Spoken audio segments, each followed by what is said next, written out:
Greetings and welcome to another Warhammer 40,000 Kill Team video. Today I'm going over the 2 tournaments I attended in June run by Games Workshop. But before we get into things, please remember to like and subscribe as well as comment. Let me know what you thought of the video and everything as a whole. With the tournaments, are you interested in going? Did you go yourself? Just like to hear all your thoughts. And if you want, I've got a Discord you can check down in the episode description below, as well as a Patreon if you want to give me some more support. But yeah, today I am going over 2 tournaments I attended in June. First is the UK Games Expo, run by Games Workshop, and then their June Warhammer World tournament, which I attended yesterday. So 2 tournaments. So going into things, as you may, if you watched my May tournament report, I was sticking with Pathfinders. So I took Pathfinders to the UK Games Expo, and then I switched after that to Pathfinders, to Void Dancer Troop. But yeah, so the main thing was I was like, okay, I've not done as well as as expected with the Pathfinders. You know, I came 12th, then 2nd, then 4th in the 3 prior tournaments in May with Pathfinders, and I was like, okay, I'm expecting a lot of Void Dancer Troop, and Pathfinders do really well into them, and it looks like I'm just messing up in one game every tournament, so I should be able to minimize that. Now I know what I'm doing wrong, and I've played a lot of games with the Pathfinders. It should be fine. So we went down to the UK Games Expo, and you know, UK Games Expo is, well, it's a gaming board game kind of expo. So the interesting thing is tournament tickets were £8, but people had forgotten that you need to buy a day pass, which was why the tournament was so cheap, because you needed a day pass to get in. So we actually had about 10 people drop because they didn't realize you needed a day pass. So they only bought the tournament ticket and then didn't buy the day pass. So we had a lot of drops like that. But if you haven't been, UK Games Expo was pretty fun. There was a lot less on this year. Well, it was like his first year back after the pandemic. It was okay. I mean, I went out with 2 of my friends and we got our worth from it because, you know, me and Charles played in Kill Team, and then my friend played in like the X-Wing tournament, and then on the Sunday played some Digimon tournaments for their regional. But yeah, so it's me and Charles. It turned out to be a 40 man tournament, I think. No, it was 40. And the bigger problem was it was 3 rounds, but it's not so bad because it originally was going to be 50 players with 3 rounds, but 40 with 3 is more acceptable. Although, you know, we'd always like 4 rounds minimum. But yeah, so it was pretty interesting. So I'll flash through it quite quickly. So round 1, I was up against, well, the spare player, Nick Baton. So he was using his the army they'd given him, which was just Compendium Intercessors. So, no, it's Compendium Compendium Infiltrators, sorry. No, it's Compendium Intercessors. But the problem, we were playing on Loot and Salvage. So the big thing with Loot and Salvage is, well, going into a Warhammer World tournament, it goes by wins, then total wins, losses, then total TAC-op scored, and total victory points, and like strength of schedule. So the unfortunate thing was Space Marines versus Pathfinders, who dismantle elite teams.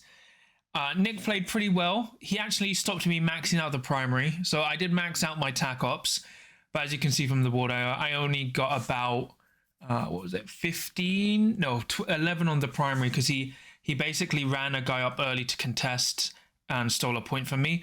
So he was playing really aggressively, and it almost worked. But then turning point 2, I was just able to go like a worthy cause, eliminate the guy he'd pushed up, and then wiped him out by turning point 3 and just mopped up. So that was rough, and there was nothing really could have done there. Then game 2, I played against Bart, and we played again previously in London, and he was using his novitiates. So normally I was like, oh, novitiates aren't too bad. You know, the problem is, you know, they've got the Axe of Faith. We were playing escalating hostilities, and it was like it was the same mission, but The main problem with novitiates is they get so much acts of faith, and they've had a lot of buffs in the FAQ which they didn't need. Like one thing that caught me out was when I put 5 marker lights on his sniper, then I shot him, and then he was like blinding light. I was like, oh no, it's okay. I've got 5 marker lights on you. He was like, no, in the latest FAQ now I get super conceal unless you have indirect or within 2 inches or white. And I was like, oh, so my shooting attack gets refunded because I can't shoot anyone. I was like, nope. Okay, so I wasted most of my turn, so I kind of got gotcha'd there, but it was my fault for not being aware of that ruling. And then, because yeah, the biggest thing with novitiates, they're basically anti-shooting. If you're shooting at them, they either blinding light or they've got enough acts of faith to make sure they survive being shot. So you need to either make sure you're rolling 4 hits when you shoot, or you have lots of AP1 or AP2 weaponry. But the problem is, I made the right gambles and stuff, like turning point 2. I managed to win priority. I cannoned up my grenadier out the left flank through an EMP grenade going, hitting 4 people, lethal 4+. It should do some damage, and it fluffed everything. It did almost kill his eviscerator, but then it was funny. Like I was either missing or he was making all his saves, because the thing is, as I said, it's 1 act of faith to re-roll a dice, and then you can spend 2 to change a failure into success. And then if you haven't done that, you can also spend 2 to change a success into a crit. So what would happen is like, oh, I've got 6 acts of faith. I've got a crit and a hit. You've got 3 hits. I'm going to spend 1 act of faith to re-roll that. I was all saved. And it's like, it was really tough. And the problem was, I couldn't get enough shots, and I was getting kills, but he was getting enough kills back. And the thing is, it was just pressured in too much. So I ended up losing. Oh, it was pretty big. He got 5 on his tac ops, and I think he got 10 on the primary. The biggest problem for me was that I don't think I scored any tac ops. I only got I didn't score any tac ops that game. I think I only got like 1 or 2 tac op points, so like it all completely fluffed. I got boxed in too much. Even though I picked the side that I think worked for me, it was just post data slate and FAQs, it was just too much of a rough matchup. So, and like Bart's a really good player, so yeah, it was unfortunately I'd lost that round. And then round 3, I was against a Grey Knight player, and I was like, oh, seize ground, this should be fine, not too bad. Like, even though Grey Knights are pretty solid at the moment. And then, turning point 1, we were tied because we all had 3 objectives. Then I moved up, made some aggressive plays. And then the problem was in turning point 3, because I was killing like 1 or 2 Grey Knights a turn, but because of his bolter drill, he was able to, with his relentless bolters, get enough trades, so it was whittling each other down equally. And I made the mess of shooting a fully wounded Grey Knight instead of an injured one, because I was trying to max out my faction tac op kill more.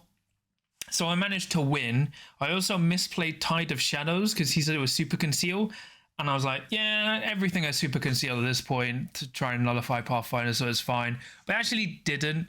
It just means it ignores Vantage, so it was my bad. I should have double checked that. But then I still won. I think I won like 10 on the primary and then 5 on my tac ops.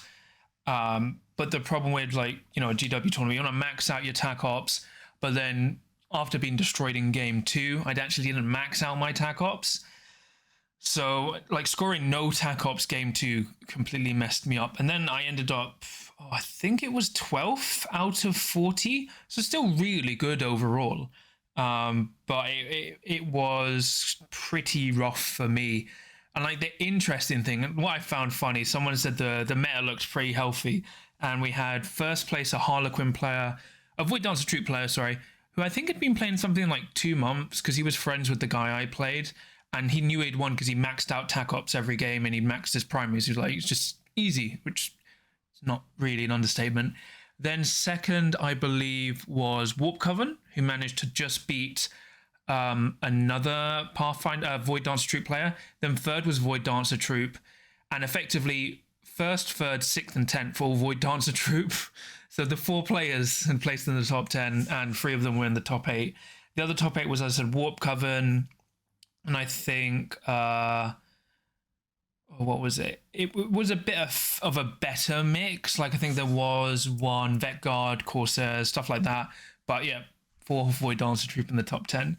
And then after that, I was chatting with Charles and even Bart, and it was like, the problem was, like, Bart was like saying, oh, the problem was your time management as well. And I was like, yeah, because the problem I'm having with Pathfinders is when you're winning, they're fine, or they're keeping pace. The moment they fall behind, it's actually really hard for them to catch up and take the lead again, because they're a very much win more army. Like, especially Recon, the way they play it, you have to be in a winning position to score your Recon TAC ops. So when you fall behind, and also you have 13 operatives, because I was always going 13 operatives, it's actually quite rough for time, because you don't actually have any group activation 2 guys. You can do like your drone controller into a drone, but generally you're going 13 activations each time. And while it's very strong, you also have to remember it's a very combo heavy kill team. So if you misplace someone or you deploy someone incorrectly, it can cost you the game. And I was like to Charles, I don't know what to run. Like, Pathfinders are still one of the top teams, but against the other top teams, they struggle, and I just can't consistently score max TAC ops. And especially if I'm playing at GW events or other tournaments, I use secondaries as the primary tiebreaker, which makes sense for me because they're generally really hard to max out. I can't really stick on them. And he was like, just go Void Dancer Troop, John. You have 19 of them. Just do it. And I was like, you know what? You're right. Because the thing is, yeah, technically Pathfinders have a good matchup into Void Dancer Troop, not so bad against Novitiates, and about 50-50 against Vet Guard. But what I found, depending on the mission, if the mission is actually action heavy, it's actually quite bad for the Pathfinders, because, you know, you're trying to marker-light stuff while moving up or like get shots and stuff, so it can be quite pinning. So I was like, yeah, you know what? You're right. So after that, when we got home, I'd already built them because of my Patreon battle report, and then I started painting them. So for my practice for the Warhammer World tournament in June, 2 weeks after, I was like, I'll just paint them. I needed to get them ready for my battle report. And then I started properly playing them last Saturday. So I went to the Warhammer World meetup for some practice, got 2 games, played against Glass Half Dead. We had a good chat. Played against another guy using Pathfinders, managed to go like, this must have been like playing me. And then I just like took them apart because I know how they work. Then on Sunday, I played Charles twice, and one of them was the battle report. And then we played another game again after that, which I managed to learn from my mistakes. Then on the Thursday after, I played 2 more practice games, one against Phobos Strike Team, one against Legionary, against one of my friends and local players, really good player in the London Wargaming Guild. And it was really good practice there. Because the thing is, you may go like, oh, on paper, Void Dancer Troops smash elite teams. Technically they do, but it's still good to play that and never just assume the matchup. So I was like, okay, I'd made some misconceptions about elite teams, and I made some mistakes where even though I won both games, I was like, okay, so I need to be wary of that going forward with elite teams. I can't just throw a Harlequin in. They are usually going to die because all Marines are minimum 4 attacks, 3-4. So if they roll enough hits and or crits, they can actually cut through you before you kill them. If you roll 2 crits, if they roll 2 crits and a hit and you roll only 4 hits, they're going to kill you because you're going to do 8 damage to them and they're going to do 8 damage to you and kill you. I mean, eventually, like, because it takes 1.5 1.5 Harlequins to kill a Marine. But that was all really good practice. And then on the Saturday, me, Charles, and Aitan went up to Warhammer World, met Alex there, and we had some practice games. So I played against Novitiates, and I used my Novitiate tech because people have been telling me Void Dancer Troop into Novitiates is horrible. It's a really bad matchup. But even though Aitan hadn't been playing for a while, my tech worked. So I'm confident with that matchup in case, because I was expecting a lot of Novitiate players as well. So then when it came to Warhammer World, we knew they were going to be 55 players. and I'd only gone in with 8 games of practice. Obviously, 8 days of practice, effectively. Well, I'd only been playing with them for 8 days. Had a lot of theory prior, but there was going to be 55 players. There was 50 on the day. They had a few last-minute drops. Oddly, there was only 3 Void Dancer players, including me, and there was only 1 Novitiate player. Really odd. And then going into round 1, I played, I believe his name is Miguel, and I was like, okay, he can't be Imperial Guard. Maybe he's Vet Guard. And he came to the table and I was like, he's playing pure Scions.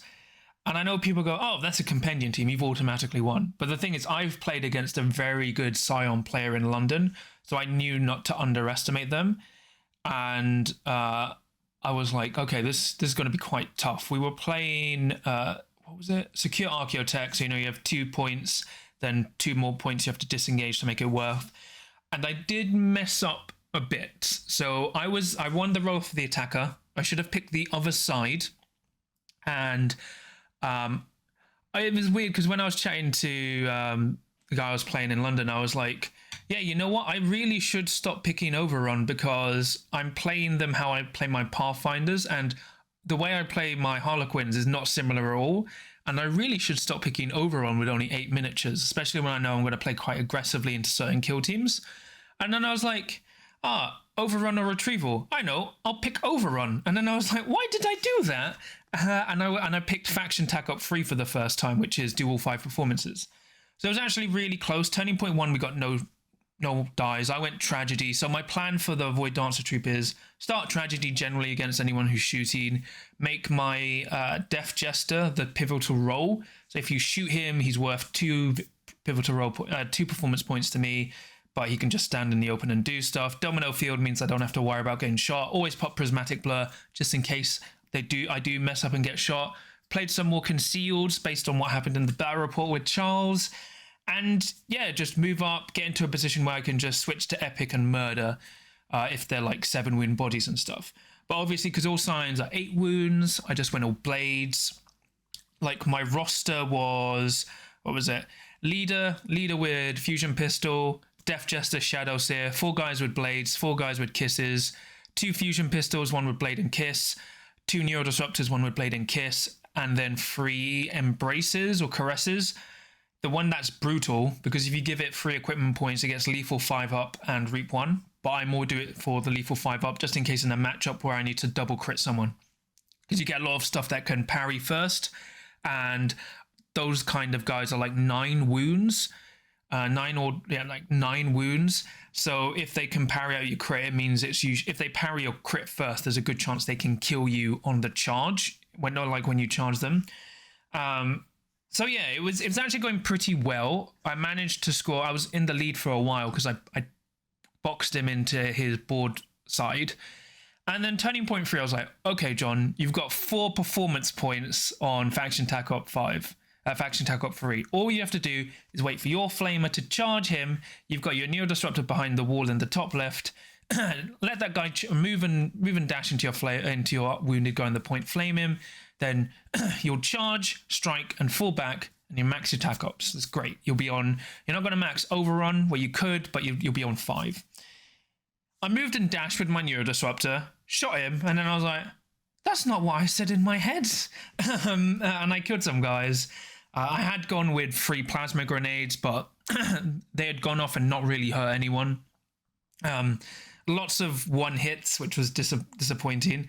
And then in the last turning point, I only had my Psyker left, but managed to like charge, disengage to get my full Tac Op for Faction Tac Op 3. So I only get 1 point in it, because if you do it all 5 performances before turning point 4, you get 2. Otherwise, you get 1. He did kill me, but I ended up winning 10-8. Just because I'd boxed him in for so long, and like I had lucky overwatches. I had popped Tragedy, so Tragedy and Prismatic Blow was keeping me alive because I was always retaining a dice and re-rolling a dice for defense when shot at, and he didn't really want to charge me because I had blades. So yeah, really tight. And then I was chatting after him, like he said he'd been playing on and off for a bit, but he's actually I think he's from Ace's team or something. Like he's played Ace and a lot of the top Spanish players a lot. And it was really tough. So I know because a lot of people were like, John, why did you struggle against Science? Like, it was a really good player, really fun. He had funky dice, but it was really fun, really tough game. And even though I only like, the problem is after that I was like, I've only got 6 from the primary, 4 from my tac ops. Probably not going to win the tournament now. But then I was like, it was still good practice because what I learned was now I need to play more refined. I need to be more aware of what deployment I'm picking, even though I've got domino field. I should have picked the other side because I had the easier vantage point. Stuff like that. Then round 2, playing against a nice dude. He was using... So it was weird because Charles, Alex, and Itan were all up at the top, and it was just me. Me, even though in the winners bracket, not doing too well, and I was like, okay, I'm going against Space Marines. It's going to be Phobos. Turned out he was actually just using intercessors because the problem is he was painting as Phobos, couldn't get him done for the event. But he's a really cool player. We're playing Siege Ground, and he was like, I've played Harlequins a lot, so I know how this is going to go. I was like, yeah, we'll see. So he went Seek and Destroy because he expected me to rush in. And what I did was I just moved and dashed while concealed up until up to the midpoint, so I was on the middle. I managed to get a cheeky shot on his guy in the middle, wounded him, like knocked him down to 2 wounds, and he was injured. And then I won priority, and then turning point 2, because I knew this mission. I was like, if I want any chance of getting like top 3 or even top 6, I need to max this mission. So I just went full ham. It was like, because I got a first turn shot off against his guy in the middle. I was like, I sent a guy around who charged, instantly killed his guy on 2 wounds, and then shot his leader, rolled crit hit, and then knocked his leader down to like 3 wounds, and he was like, and then his leader was just like, I'm stunned. And then it was just like, turning point 2, I killed 4 of his Marines effectively, and I got max on the primary because I controlled everything. I picked retrieval instead of overrun because, like, yeah. What I did, which I really liked on turning point 2, was I dashed my Neuro Disruptor over the wall. I'd given him the Pure Psycho Crystal, so I had lethal 5 up, shot his grenade launcher. Only a crit went through, took 5 wounds off him, stunned him, so reduced him to APL2, and then moved back onto the point. And yeah, by turning point 3, I'd wiped him out. I'd only lost 2 Harlequins. Even when my Death Jester was shot, he took 2 bolter drills to the face and only lost 4 wounds. So he got me 2 performance points. So like I'd maxed everything. I switched to Epic, maxed everything, and like yeah, scored maxed points effectively. But it was really cool dude about it. He said like, yeah, I would have preferred to take my Phobos, but like you played them super efficiently. Like it was precision plays. Like he said he was watching a lot of Glass Half Dead videos and he just like really respected it. But it was a really fun game. Like even though it was kind of like he didn't do anything wrong, because I picked the beat defender, I picked the better side for me to punish him, and going domino field and prismatic blur every turn just basically made sure he couldn't really do much damage to me via range, and I just cut him up. Then against round 3, I was like, they'd started to hide pairings because they were like, people are starting to figure out who's who. And I was like, I'm on table, what was I on? I was on table 4. And I was like, that means I'm in the top 8 at the moment, because I'd gone from like 10 points, because I think I was the only player who maxed out on round 2. And then I was like, playing my friend Alex, who was like a lifelong friend who was playing Commandos, and he was our Commando player in the team tournament. And we were playing Gambit, which I'd oddly played the day before. And I was like, this is crazy. Because with Gambit, normally you have to be a little bit conservative with your strategic ploys as Void Dancer Troop. But when you get at least 1 to 2 command points and victory points a turn, you don't have to be. So I was playing against his Commandos. And then, so he forward deployed 1 guy. I charged into him. I knocked him down to 2 wounds and claimed that point, and then I claimed the top point. He ended up controlling more objectives than me. He did kill my, Death Jester and Harlequin I sent over, but he knocked me into 3 performance points, and my Death Jester did get his torrent shot and managed to take 4 wounds off of 2 boys and injure them. One was the slasher boy. And then like turning point 2, I moved and charged into the middle, killed the grot. I secured the points. I got 4 points. Like I'd like charged the grot, killed him instantly. I was terrified because my Neuro pistol had actually lost 4 wounds. And the thing is, if that grot had rolled a crit, I had no way to stop it because I was like, okay, 5 dice, 4 hits, reroll, miss. I have no crits. If that grot rolls 1 or more crits, my Harlequin is dead. And he didn't. He rolled 1 hit and I was like, parry, dead. Neuro pistol into your slasher boy, he's dead. And I was like, great, I've stopped you getting interloper and I've killed another guy. Threw a prismatic grenade there because they were bunched up, killed some more grenades. I couldn't kill his rocket boy. My fusion pistol on turning point 3 did a YOLO play, moved, dashed into his into the middle point, melted pistoled his commando leader in the face, knocked him down to 2 wounds. He got Bernard down to 6 wounds. Then he overwatched his leader. Then I won priority on turning point 4, melted his burner boy to death, charged onto the middle because he had put his sniper boy on the top watchtower, murdered him.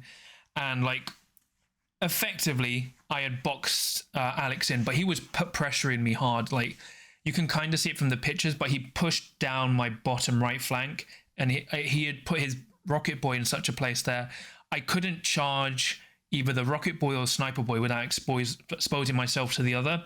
And the rocket boy was just murdering everyone. Because the interesting thing I realized, when you overwatch, he gets his full rerolls because he hasn't moved because it's not during his activation. So his overwatch was lethal and I couldn't get near him.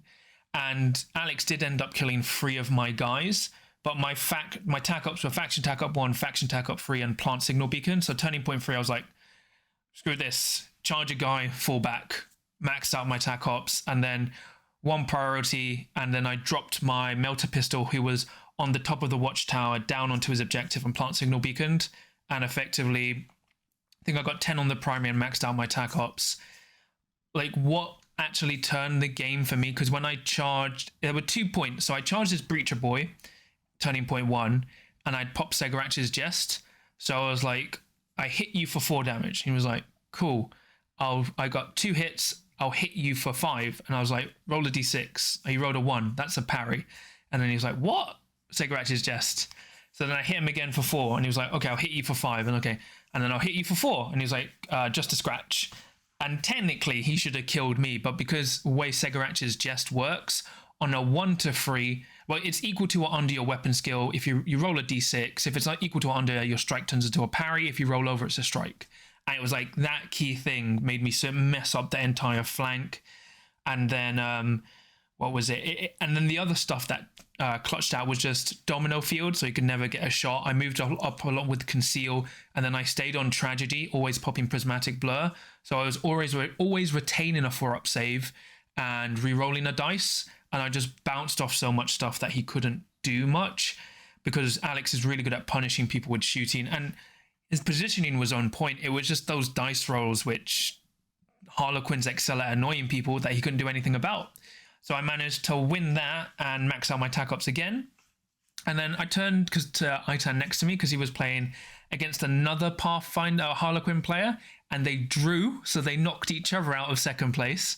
And then on the top table, table 1, Pathfinders just beat Harlequins. So I was like, there's actually a good chance if they only scored like 4 tac ops each on table 1, I think I might be tied for first, depending on, like, it'll go to tiebreakers. So then I was like, okay, kept everything secret. I felt really bad for Alex, but Alex was like, no, John, it was fine. Like, you were a great opponent. Your team's just bull crap. And I was like, oh, 100%. He was like, your team's broken. You know that. I was like, oh yeah, it's crazy.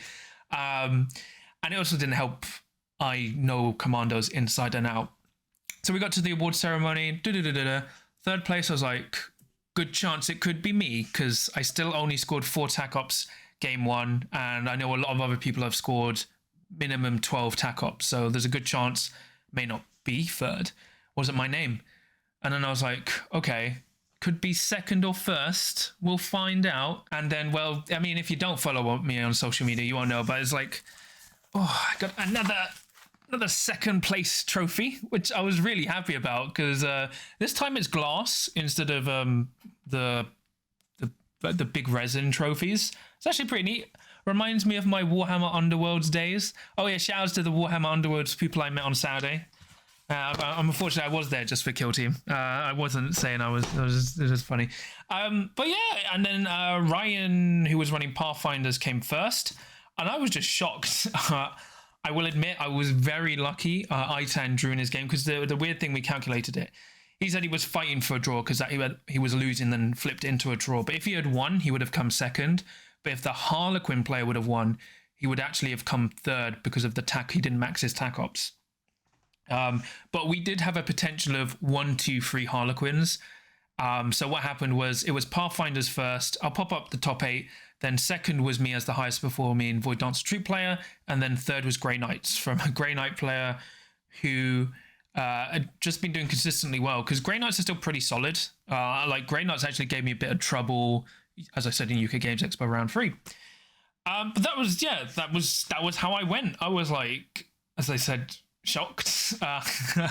Because like literally I've only been playing them for 8 days. I think if I'd been playing them for a week longer, I would have been able to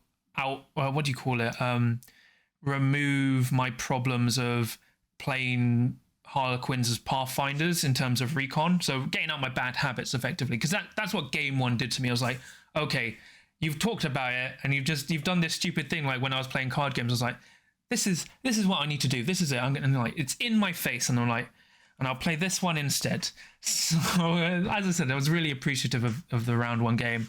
But I think, well, the problem is, saying like, oh, if I had more practice, it would have been a different game. Like a different result would have massively changed things. But it was a really cool tournament overall. Really happy. I felt like I stole that.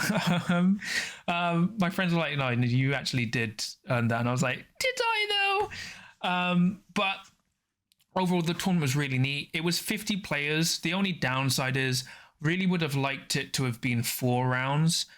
We got some neat swag though. So like I'm a long time Warhammer Plus subscriber for a day. So I got they gave Warhammer Plus subscribers a free gift. Like it was like it's a free narrative book of all the Psychic Awakening stuff. So it was very good. And we all got 2 packs of tack up card sleeves, which is really neat. I don't know if I'll use them, but it's really neat. I have the option to, and everyone got that. So that was amazing. Like the only bad thing was 3 rounds, but it was a Sunday. And I think like if it was a Saturday, it would have been 4 rounds. But I think hopefully they can do a 2-day 6-round tournament. So Saturday, Sunday, 3 rounds. And with 60 players, that's fine. If they did 80, then they could do 4 on the Saturday, 3 on the Sunday. Something that's great. I was chatting to me and Ita, and like we would rather the tournament start at 9 a.m. than 10. But the problem is everyone else wants to start at 10, and I'm like, please, if we start at 9, we finish earlier, so we get to go home earlier. But that's pretty much it.